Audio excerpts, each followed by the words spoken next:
بسم اللہ الرحمن الرحیم۔ محترم سامعین، آج ہم مسجد اقصیٰ کے بارے میں گفتگو کریں گے۔ آپ حضرات سے درخواست ہے کہ ویڈیو شروع کرنے سے پہلے ہمارے چینل کو سبسکرائب کریں، ویڈیو کو لائک اور شیئر کریں۔ مسجد اقصیٰ مسلمانوں کا قبلہ اول ہے۔ حضرت برائے بن عازب رضی اللہ تعالی عنہ کی سند سے نقل کیا ہے، وہ فرماتے ہیں کہ میں نے رسول اللہ صلی اللہ علیہ وسلم کے ساتھ بیت المقدس کی طرف منہ کر کے 16 مہینے نماز ادا کی یا 17 مہینے ادا کی۔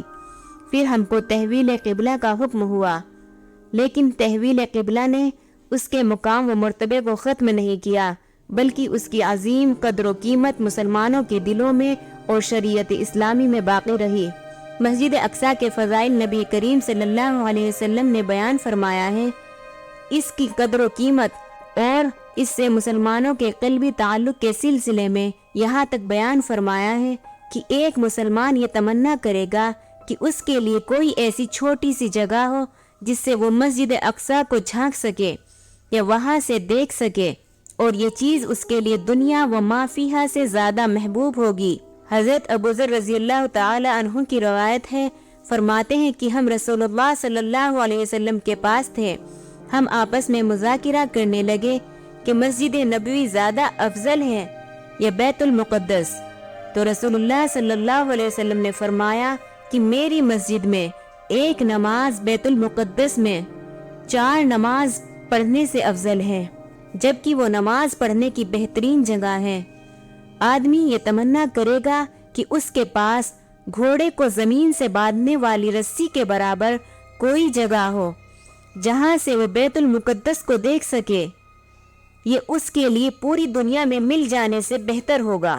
ابوذر رضی اللہ تعالی عنہ کہتے ہیں یا یہ کہا کہ یہ اس کے لیے دنیا و ما فیہا سے بہتر ہوگا۔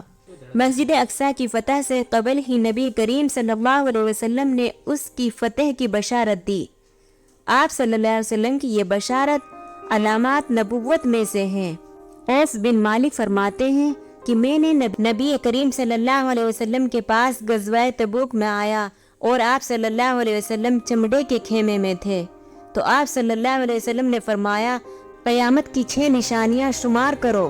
ان کو ذکر کرنے کے بعد آپ صلی اللہ علیہ وسلم نے انہی میں فتح بیت المقدس ذکر کیا ہے۔ مسجد اقصیٰ میں اس جماعت کا ٹھکانہ ہے جس کی مدد اللہ کرے گا، وہ مومنین کے گھر کا مرکزی حصہ ہے۔ نبی کریم صلی اللہ علیہ وسلم نے ارشاد فرمایا کہ میری امت میں ایک گروہ ہمیشہ ایسا رہے گا جو حق کے لیے برسر پیکار رہے گا، وہ ان لوگوں پر غالب آئے گا جن سے ہماری دشمنی ہوگی، یہاں تک کہ اس گروہ کا آخری فرد مسیح دجال سے جنگ کرے گا۔ احمد، ابو داؤد، حاکم طبرانی نے اس کو نقل کیا ہے اور البانی نے اس کو صحیح قرار دیا ہے۔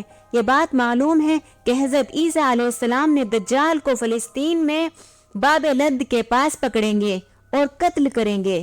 مسجد اقصیٰ، بیت المقدس اور بلاد شام کی زمین وہ سرزمین ہوگی جہاں حشر و نشر قائم ہوگا، تمام بندوں کو جمع کیا جائے گا۔ نبی کریم صلی اللہ علیہ وسلم آزاد کرد باندی میمونیہ بنت سعد فرماتی ہے کہ میں نے رسول اللہ صلی اللہ علیہ وسلم سے کہا کہ ہم کو بیت المقدس کے بارے میں بتائیے۔ آپ صلی اللہ علیہ وسلم نے فرمایا کہ وہ حشر و نشر کی زمین ہے۔ راوی ابن ماجہ البانی نے اس کو صحیح شمار کیا ہے۔